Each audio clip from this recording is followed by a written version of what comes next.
여러분 안녕하세요. 일도 한 것, 그러니까 일본도 한 것, 한이 왜 못하나, 한국이 왜 못하나, 이병철 반도체 시작은 이랬다에 관해서 말씀드리겠습니다. 우리 회사 일본인 엔지니어가 한국 삼성으로 반도체 강의를 갔는데 한 직원이 중간에 벌떡 일어서 강의를 들었다고 한다. 앉아서 들으라고 했더니 그 직원이 나중에 항이 섞인 푸념을 늘어 놓더란다. 강의 전에 군사 훈련을 받고 와서 너무 피곤하고 졸리다는 거였다. 그만큼 힘든 시절이었고 그런데도 다들 정말 열심히 했다. 남북 간 긴장 상태가 계속되고 있던 1980년대 초 중반 반도체 사업을 갓 시작하려던 삼성에서 벌어진 일을 하마다 시게다카 98 박사는 이렇게 해고했다. 30년 연속 세계 메모리 반도체 시장 1위 삼성을 아는 사람은 많아도 삼성의 반도체 그 시작을 기억하는 사람은 흔치 않다. 삼성 창업주 고 이병철 회장의 반도체 고문으로 활약한 하마다 박사를 지난달 31일 도쿄도 시가시야마토 동대화 시자택에서 만났다. 하마다 박사는 반도체 산업에서 한국이 일본을 앞선 건 멀리 보고 결단하는 리더가 있었기 때문이라며 지금 일본에 필요한 건 이병철 회장 같은 리더라고 말했다.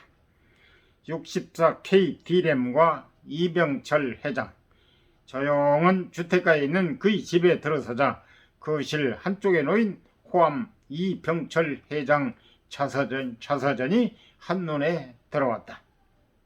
이 회장의 친필 사인이 담긴 책이다.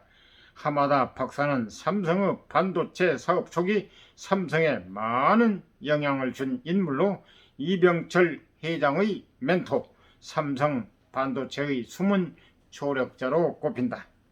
이 회장과의 첫 만남은 1980년대 초반 도쿄에 있는 삼성 사무실에서 했다. 도쿄대 전자공학과를 졸업하고 NTT에서 일하던 하마다 박사는 NTT가 반도체 기술 수출을 위해 만든 회사인 엔텍에서 전무로 일하며 삼성 직원들에게 기술 강의를 했다. 그 과정에서 이 회장과도 가까워지게 됐는데 한국 경제를 훌륭하게 만들고 싶다는 열정과 인품에 끌렸다고 했다. 회장님과는 세세한 기술에 대한 것이 아니라 앞으로 세계가 어떻게 될지에 대한 대화를 많이 나눴습니다. 그때 이 회장님이 이렇게 말했어요. 한국인은 일본 사람과 많이 닮았다. 일본인이 이룬 것은 한국인도 반드시 할 수 있다. 그래서 반도체 기술을 도입하고 싶다고요. 그는 이병철 회장이 반도체 사업에 대해 깊이 생각하고 아낌없이 투자한다는 인상을 받았다며 항상 미래에 대한 이야기를 하면서 여러 산업에 반도체가 사용되리라는 점을 짐작하고 있었던 것 같다고 말했다. 삼성 반도체 성공할 줄 알았다. 막대한 생산 시설이 필요한 반도체 사업에 대한 투자는 이렇게 이루어졌다. 이 회장은 1983년 2월 반도체 사업 구상을 발표했다. 3년 안에 망한다는 우려에도 거대 자금이 투입됐고 그해 12월 삼성은 64K D램 반도체 개발을 알렸다. 세계에서 세 번째였다. 인터뷰를 하던 하마다 박사는 거실에 있던 64K D램을 꺼내 보였다. 상자에는 금박으로 삼성 반도체 통신이란 글자가 새겨져 있었다. 가로 열고 삼성은 이후 1992년 각종 정보를 저장하는 메모리 반도체인 D램 시장에서 1위를 찍은 뒤 내리 30년 정상 자리를 유지하고 있다 가로닫고, 하마다 박사는 삼성의 반도체 성공을 예견했다고 했다.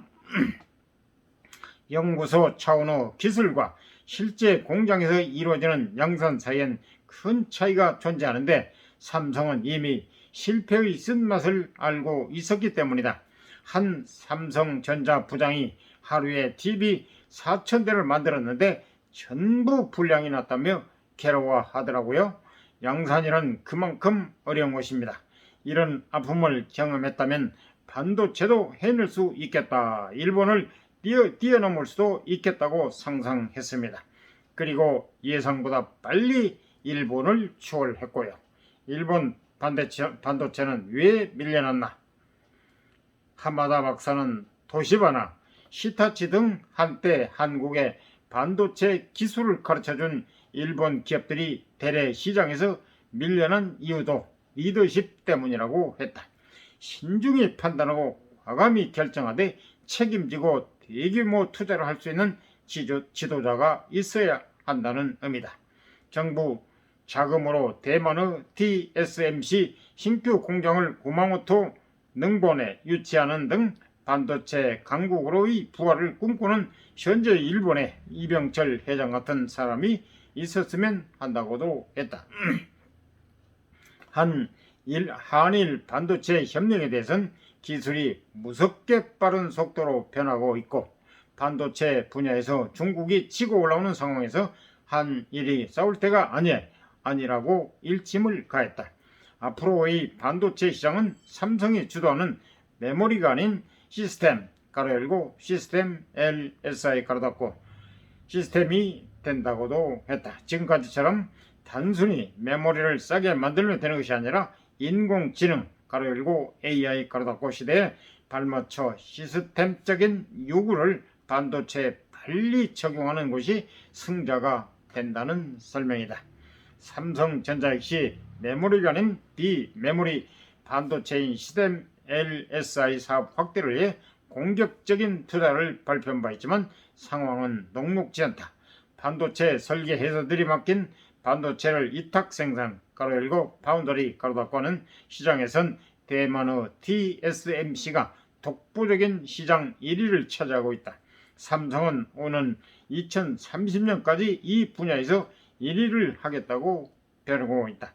지난 2019년 일본이 한국에 대한 반도체 소재 수출 규제를 발표하자 한미 1위 분업에 발전시켜온 반도체 공동체를 깨는 것은 지혜라며 일본의 조치를 비판했던 하마다 박사는 지금도 같은 생각이라고 했다. 단 반도체의 한일 협력은 협력을 위한 협력이 아닌 상호 성장과 경쟁을 위한 협력이 돼야 한다고 말했다. 상대가 먼저 개발한 기술을 따라가려 노력할 것이 아니라 상대가 앞선 기술은 과감히 도입해 새로운 단계로 발전시키는데 힘을 기울여야 한다는 것이다. 그는 중국과는 협력이 힘든 만큼 같은 정치적 토대를 가진 한국과 일본이 서로를 성장시키며 미래로 나가야 한다고 조언했다. 하마다 박사가 말하는 리더의 태도. 하마다 박사는 지금의 삼성 반도체를 있게 한 귀한 조력자였다. 이병철 회장을 가까이에서 지켜본 하마다 박사는 현재의 삼성에 이런 조언을 했다.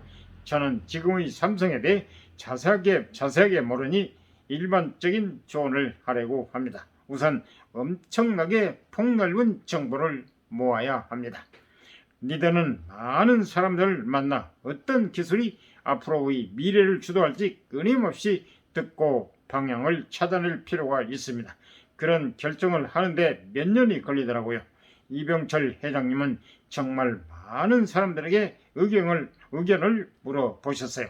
반도체에 상당한 돈을 투자해도 된다는 확신이 들 때까지요.